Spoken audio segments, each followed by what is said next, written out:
Hello, welcome to your Week 8 preview coming in on Sunday morning, 4 hours before our London game starts. It's going to be a little more toned down today we're trying not to wake up the kids. So on my way to work, I figured I'd get this in. Everybody would have a nice little Sunday preview while they're setting their lineups. Starting off, we have the newly named No Bad Juju after he somehow traded away Mike Evans, who he's had since the draft. Starting at 4-3, they'll take on the 1-6 Fat Morte, who they traded their previous namesake to. It's going to be an interesting one.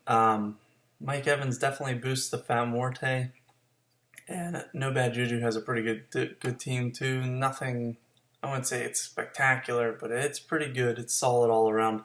The biggest thing in this matchup, and easily the predictor for it, is that Fat Morte has Melvin Gordon on a bye.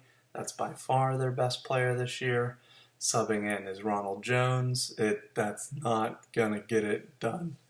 I think this is going to be pretty lopsided at the end. Add in Curtis Samuel somehow. And it's looking like it's going to be pretty bad with No Bad Juju sporting out Andrew Luck on a good matchup against the Raiders this week. Joe Mixon and Will Fuller got off to a good start on Thursday night. Josh Gordon, I think he's going to get better and better as this year goes on. Rounded out by Juju Smith-Schuster for the No Bad Juju. And it will be a win. Next, at 3-4, the Flying Spaghetti Monsters taking on the 3-4 Raging Hartons. This is going to be a really close match. Both teams, this is important for position jockeying.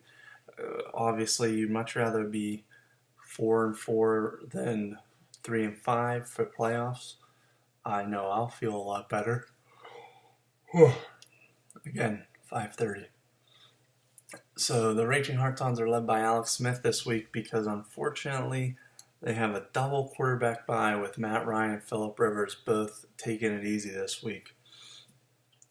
And for the Flying Spaghetti Monsters, the newly acquired Julio Jones is on a bye, so that will hurt a little bit, throwing in Corey Davis and Amari Cooper, who are underperforming, but hopefully Cooper turns it around in his new Dallas blue uniform. Got a lot of receivers on the bye, but he was able to fill in because wide receiver depth is where it's at. The biggest factor in this one, again, is a big running back bye week, and that is Ezekiel Elliott. This causes Raging Hartons to go with Latavius Murray as their second running back. Actually, Frank Gore as their third running back instead of having Ezekiel Elliott in the game. Their wide receivers are pretty solid, but not great. They need a big game from Robert Woods, and Demaryius Thomas has been really disappointing this year. So I'm going to give this to Flying Spaghetti Monsters, who's getting James Conner back off the bench. David Johnson's got new offensive coordinator, Byron Leftwich, hopefully throwing some passes his way. Marlon Mack's getting up and running. My team's looking like they're turning around. And a big Thursday night from Devontae Parker. Who would have seen that coming? I surely didn't. I thought it would be okay because he had to start, but actually he looked great. So again, giving that one to the Flying Spaghetti Monsters due to mostly bye weeks. Next up, we have the bottom of the Gold Conference versus the top of the Black Conference with the 2-5 Snorl versus the 6-1 Arg. This one's going to be tough for the Snorl. This is the last team you want to see whenever you're trying to pull a win and stay in contention. Andy Dalton has a great matchup for the Snorl against the last-ranked passing defense of the Tampa Bay Buccaneers. And the Arg is okay at running back again this week as they got to start Chris Carson, who is fine, nothing special. Tariq Cohen's been pretty hot, and Kareem Hunt, he's really on fire. He has those games where he single-handedly wins. But it's not even about the running backs for the Arg. It's all about those wide receivers. Odell, Tyreek, Jarvis Landry, and Emmanuel Sanders, who I haven't checked the points, but there's a chance that Emmanuel Sanders is scoring more points than those other three. That's how hot he is this year. He is tearing it up. Rounded out by Zach Ertz as tight end and Kirk Cousins at quarterback, and you got a tough matchup for the Snarl. I don't think they can overcome. Oh, there's a lot of yawns in this one. Hopefully that's the last one. Our next game, we have 4-3 Robert Downey Jr. taking on the 4-3 Gold Conference leading Resting Bitch Face.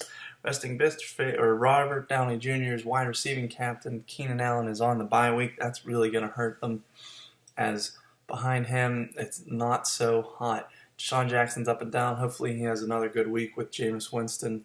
Larry Fitzgerald needs to break out, and as does Randall Cobb.